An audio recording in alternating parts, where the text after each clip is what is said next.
Alright, hello everyone, welcome back to Dark Souls 2. This will just be with me again, and today we are just going to continue onwards from where we fought Mr. Najka and, well, make our way into an interesting area. This is going to be the Doors of Pharos. There is a boss in this area, but for the sake of my own sanity, we're actually going to ignore this boss because it's sort of optional. So we're going to actually be moving the way we're supposed to go to the next area of the game. But first, we have a few little obstacles in our way. For one, we have this very interesting, decayed, like, elephant man. This is a primal knight, only hollow and undead. Basically, your best option while dealing with these guys is just, well, like many other gigantic humanoids with a giant weapon, circle strafe. Only this time, instead of to the left, you just want to strafe to this guy's right. Actually works somewhat. And a little known fact, actually, from these weird people. Back in the beginning, when the PC came out, these guys had like some very weird and almost silly mana tracking. It's been sort of fixed out through patches, which I guess it works. And here's the other main enemy of this game, the Gear Warriors. They're sort of burly men, kind of just gruntled slightly. Think of them as basically the dwarves of Dark Souls. They're sort of described as dwarves, basically. That's basically what they are. They may be just called Gearms, but it's generally who they are. And we have some more versions of the variations of the Gearm in which they actually, have Viking-esque helmets and use swing anvils out of a chain, which is kind of cool. Like, the Gearms have some probably the coolest looking weapons, in which it's like, let's just chain up a anvil and swing it at someone's face. That will work. Surprisingly, it actually does, amazingly. But from killing this guy, he guards a chest, which allows us to get a Dragon Charm, which basically allows you to get some health, as well as cures your poison buildup, which is a fairly nice thing. Unfortunately, since we haven't gotten any in the past, there's usually if you went a different route than what I have, there's usually a guy here who acts as a merchant, actually. He's a cool guy. We'll be meeting him later, and I'll try to get him over here where he actually is permanent, so we'll do there'll be a bit of backtracking for that, but we're going to ignore that for now and deal with this guy, another variant of the Gurms, in which they are two broad axes, in which he kind of throws his axes away. It's kind of neat. You can catch him with your shield, but afterwards he's just generally unarmed. Kind of helpless. Apparently hits hard. Huh. But generally, a good thing to deal with the Gurms is just sort of just get behind them and backstab them once you get the chance. And usually that will deal with them. Amazingly, usually. And now, that crystal lizard. I'm going to work very careful to try to get him, because this guy is a bastard. Because he will always do that, usually. He will always drop off that ledge, and it's horrible, because I've only gotten him off maybe a few times, and it's very difficult, usually. And finally, we have this final Gurm guy, Gurm Warrior. We're just going to get around him. Excuse me. Also, another way you can tell these guys are hardcore, they have great shields that are just made of rock, like flat out rock.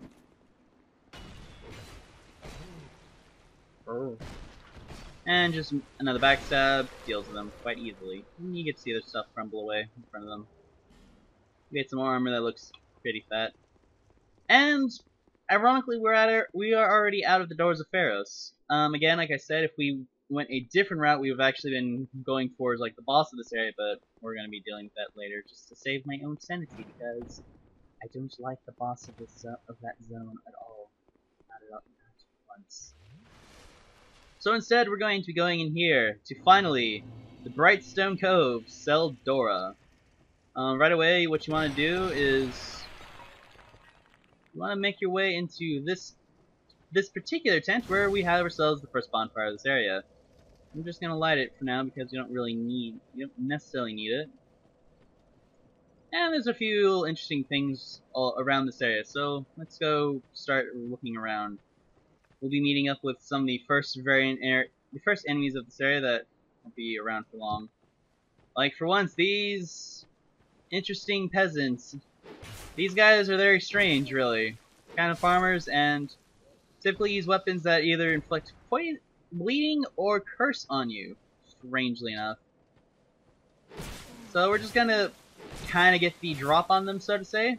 It's kind of the easier way to deal with them. Ironically, I believe you can actually get their armor set of peasant set from their armor from them, as well as just a few other like menial stuff, basically.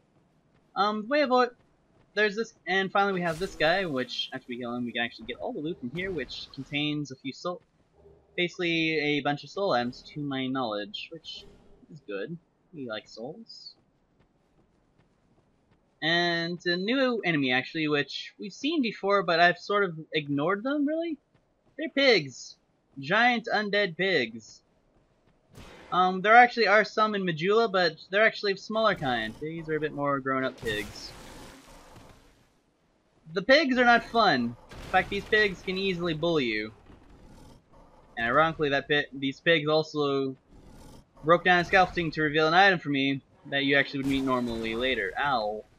Stop bullying me, pigs. Stop. Stop the pig. So yeah, these pigs are just... Generally, what you want to do is just kind of keep away from pigs. Don't let them stomp on you, because pigs are mean. Because pigs are gigantic bullies. Or just not flat out run into their stomp like I am being currently right now. I'm being really bad right now fighting these guys.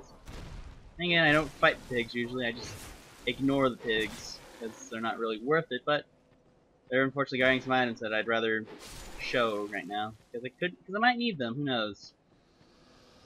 Either way, with the pigs dead, we can actually go acquire this item at the well, which gives us another Titanite shard, which will be useful for upgrading stuff later.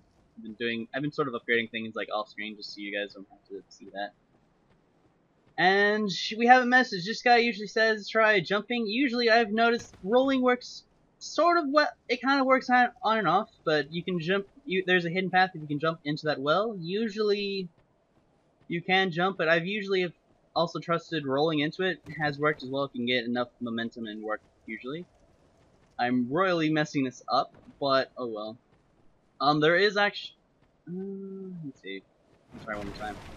No, actually, I was completely wrong. Jumping over that works. And you get a holy water urn, which sort of does some interesting things, in which it works best on hollowed like enemies, which is kind of good, I suppose. And going through the passage allows us to go to this particular chest, which gives us some more human effigies, which I can never say no to. I will never say no to human effigies. Because human effigies are amazing.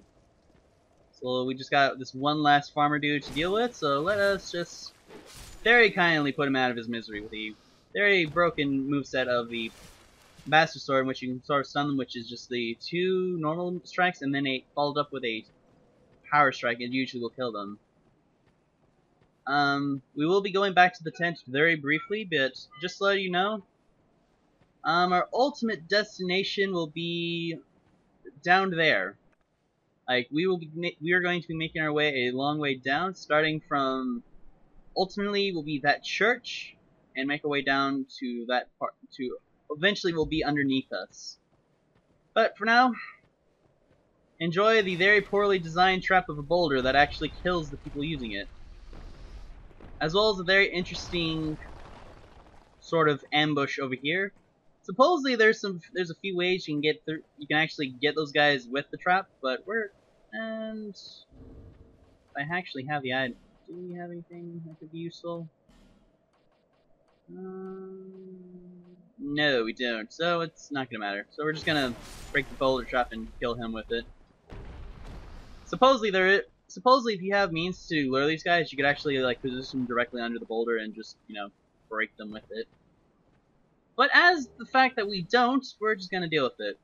And also deal with this shambling party of goons. Yeah.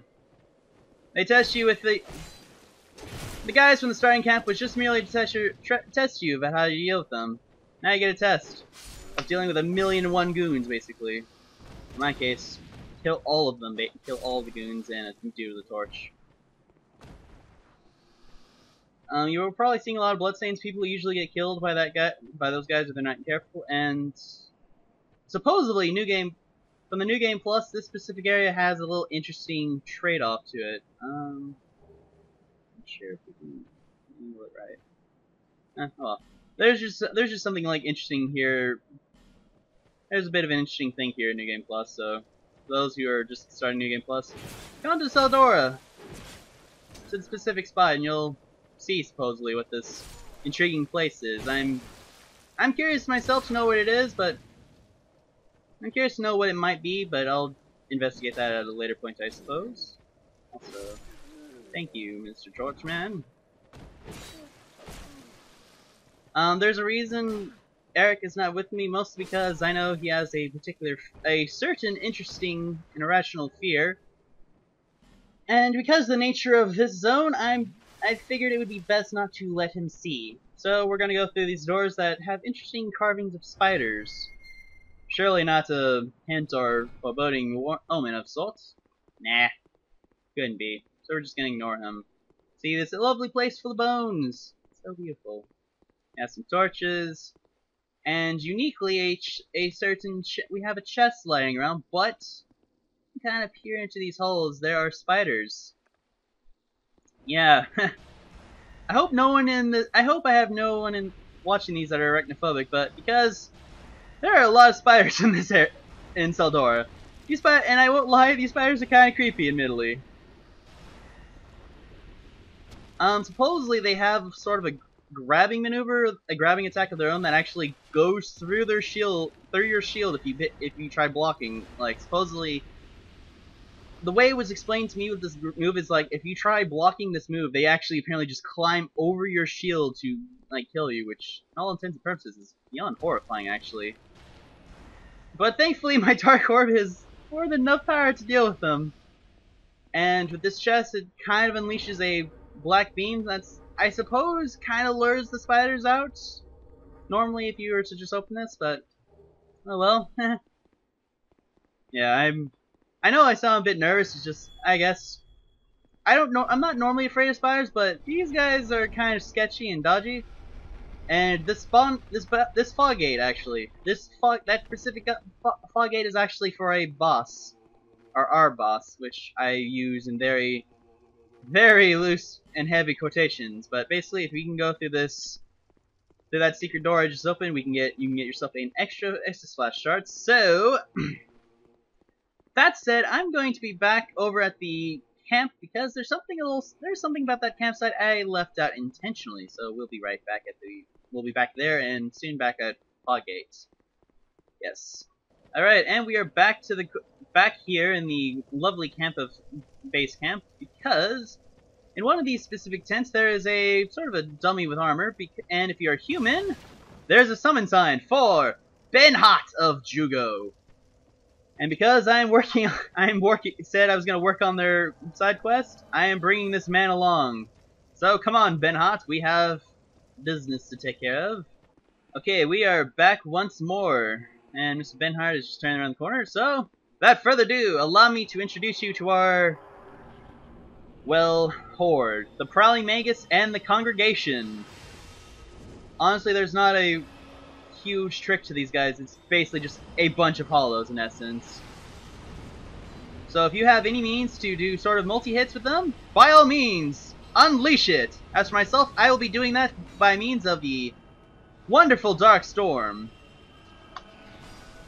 I will just murder that priest. Basically, that is the main thing with this gimmick. It's supposed to overwhelm you with a bunch of, like, a horrible, like, horde of monsters, but unfortunately, even with Benhat, it's not hard, so you can easily just kind of get through them. Even if you don't even have, like, AoE magic that kind of acts on its own, you can easily just kill these guys if you just run around and kill the Magus first, the priest next, and then just slowly work on dealing with the little crawling guys. It's not a hard fight by any stretch of the imagination, which makes it even more disappointing. So really, we get a free China slab for beating them, and we've already met one of the conditions for Mr. Benhat of Jugo's side quest. And so, even further, if we go up this hill, or up the ladder, we get to meet an interesting fellow. At least I find him interesting, because he reminds me of probably one of my favorite characters from Dark Souls. Probably because he sort of, it's just a reference to him. Something seems to be bothering you. Really? Yes, I can tell. It is written upon your face. You have doubts about something you did. I am Cromwell. Regret, anguish, disillusion, bewilderment. What wonderful gifts they are. Together, they are the essence of life. Don't you agree? Yes. So this is Cromwell the Pardoner. You're lost. Much like the Dark Souls counterpart to him, Oswald of Kareem, he more or less serves the same purpose. If you have sinned and need absolution, this man can do it for you and free you of your sins for a price. But if your heart is yet sincere, your sins will be forgiven. He is explaining right now, actually. Now is the chance. Demonstrate your sincerity to me. And he has sort of the same pose. He kind of does the same pose, but yes, we can ask for pardon, which since we have not sinned, we don't really need it. And he will sell basically the same set that we just met from the congregation, the White Priest set, the Bite Rings, which is basically the same as Mr. Oswald did. We can buy some Dark Torches, which increases our defense to dark magic. And he sells miracles, but more importantly, he sells the Scraps of Life Hex. I'm getting this hex because this is a fun hex. I actually like this hex a lot. So that's really all we need from Mr. Oswald for now. And we can continue picking up all these rest of these items, which mostly is some spices, a bonfire aesthetic, the Fading Soul, and a cleric shield, the cleric small shield, which I believe this shield actually kind of has an interesting little effect actually. So this is a small shield used by clerics on pilgrimage, enchanted with a somewhat fragile blessing that allows spells to be deflected by parrying. So yeah, it's one of the few shields, a new part of shields that's been introduced into this game that allow you to deflect spells upon parrying, which admittedly is an interesting little gimmick. It's kind of hard to use, but it's useful at least. But for beating the congregation, the Prowling Magus, we got ourselves a nice, lovely bonfire. Very nice, very peaceful, in fact. And I'm going to replace the Dead Again hex with the Scraps of Life, with our new given Scraps of Life, and get ourselves the Resonant Flesh. So I would like to, and the old Resonant Flesh, because I'd like to introduce you guys what that particular hex does. It's kind of cool. It's a neat little, it does a neat little gimmick, if anything. It's kind of it's sort of like the Dark Storm, only it works differently. It is an AoE, but it works differently. However, this place, on the other hand, we're in for an interesting little area. Full of ziplines, with even more spiders, and hollow mages who sort of spam a homing soul arrow of sort. It's kind of interesting. Pretty irritating, especially that guy. Because if you're gliding down to him, he will kind of get in your way and easily knock you over. But more swiftly, if we go in here, there's sort of a fight going on. Please, lend me a hand. It is Pate and Crichton! We have a chance to assist one of them with the end of this fight. Unfortunately, because I've already made this decision, we're going to be assisting Mr. Crichton in getting the well-done justice that is required, and murder the hell out of Pate. Because in order to finish this, we need one of them to survive. More importantly, one of them to die. So who better than to kill mild-mannered Pate?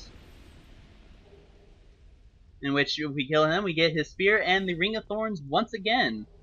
As well as some charcoal pine resin that was breaking for them. So now, let us speak to Crichton. I'm sure he is probably going to be very happy that, we've brought justice to the bastard Pate. Serves you, Roy.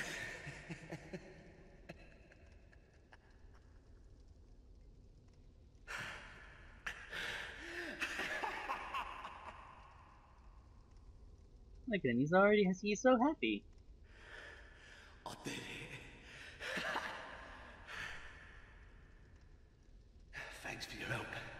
he was no pushover. Here, take this, and go to my bob hole down the way. And for basically murdering Pate, we get the Tseldora Den key. What's there? Ironic. It's yours. Just a small token Oh, sorry. of appreciation. Ironically, if we were to kill Crichton, Pate would actually have this very same key, interestingly enough. It would say about the same thing. Everything you get is yours, but let's see what else he has to say, possibly. Here, these are for you. Yes. And for basically assisting with Pate, Crichton will give us all of his things for free, which is mostly his armor, which looks pretty cool, actually. Just take them. You did me well. Yeah, so now we have some free stuff. We can basically get everything that is his is now ours. So hooray! But of course, it's probably not as simple as I'm putting it out. It wouldn't be. Nah, I won't say that. So basically, we go down this way. We get a new enemy, which is, for a more horrifying effect, a man that has been attached to a spider. Trust me when I say that is some seriously spooky stuff. Yeah, these guys are kind of creepy and weird, as well as not fun to deal with as well. Let's see. Where do I need to go? There's a bug ahead. However, I'm in the wrong position to do this now. If we're gonna do a tiny bit of backtracking somewhat this time. I know this is cardinal sin, and no one likes backtracking, but it's probably important that we do so, and I need to get my binoculars out because we need to do some sniping. Ergo, to mostly get rid of some irritating pests like that little bastard, which I am too far away to deal with. So if I can snipe... Oh, I'm too far away? Alright, screw it! I will just simply glide downwards! Oh my god, that was too close for my own comfort.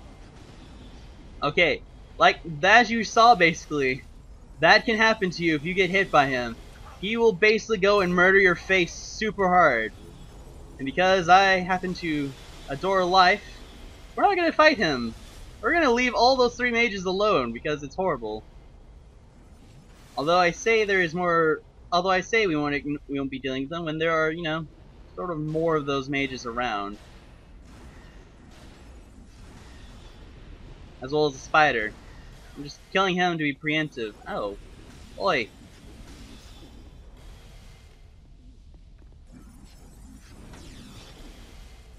Off and away with you! Jeez. I was ignoring you, but you're gonna go bully me instead? That's mean. It's rude. And yes, there is yet one more another Hullified mage. We're just gonna deal with him. We get a lightning urn, and if we go down these stairs, just like so, we got ourselves a bonfire.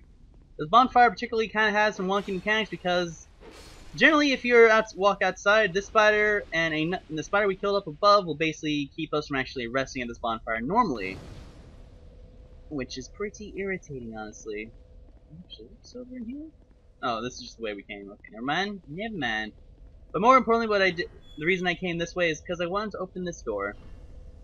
You can only open that door from this side, and for the sake of what I want to do later on, I'm keeping that door open because it's actually a bit easier to do so that way, actually.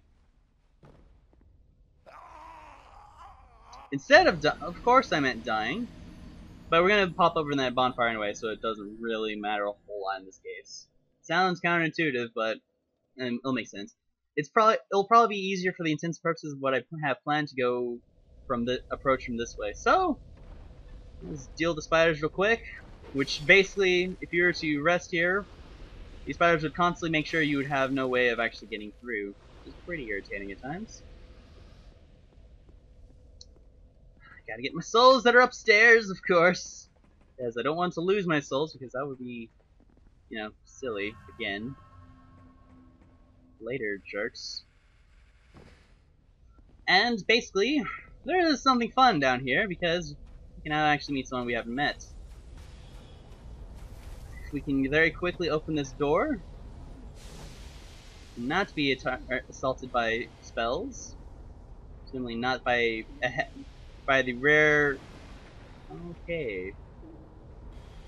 I need to wait for this. I will gladly wait for that guy to stop casting spells on me because I don't want him to kill our amazing, adorable friend, Miss Ornifex. Oh, we meet again, kind traveler.